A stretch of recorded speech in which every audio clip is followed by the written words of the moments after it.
Mas, benar saudara sebagai legal Excel. Iya. Apakah di Excel diperkenankan untuk memakai anting? Hah? Saudara penasihat hukum, hal yang tidak penting tidak perlu ditanyakan. Maaf yang mulia, saya hanya meragukan kapabilitasnya aja mulia. Ya, artinya dia sudah mengenalkan dan dia sudah periksa BAP. Silakan tanyakan apa yang ada di keterangannya. Tidak penting itu. Hakim Ketua Sidang Terdakwa Pembunuhan Brigadir J. Wahyu Iman Santosa menegur kuasa hukum terdakwa Kuat Ma'ruf. Teguran itu disampaikan dalam sidang pada Senin 7 November 2022. Teguran tegas itu disampaikan lantaran kuasa hukum meragukan kapabilitas saksi karena mengenakan anting.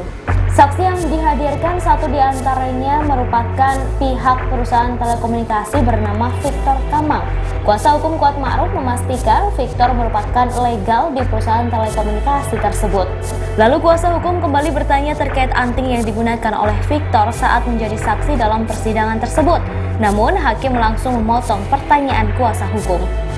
Saat itu sang kuasa hukum hanya meragukan kapabilitas Victor soal dirinya sebagai seorang legal di perusahaan tersebut. Kemudian Victor menceritakan latar belakang pendidikannya sambil melihat ke arah kuasa hukum yang meragukan kapabilitasnya karena mengenakan anting. Setelahnya kuasa hukum Kuat Ma'ruf menegaskan keraguannya dan langsung dipotong hakim. Diketahui sidang untuk Bribka RR, Kuat Ma'ruf dan Baradae digelar hari ini, Senin 7 November 2022 dengan menghadirkan 12 orang saksi. Mas, benar saudara sebagai legal Excel. Iya. Apakah di Excel diperkenankan untuk memakai anting? Hah? Saudara penasihat hukum, hal yang tidak penting tidak perlu ditanyakan. Maaf yang mulia, saya hanya meragukan kapabilitasnya aja mulia. Ya, artinya dia sudah mengenalkan dan dia sudah periksa BAP. Silakan tanyakan apa yang ada di keterangannya. Tidak penting itu.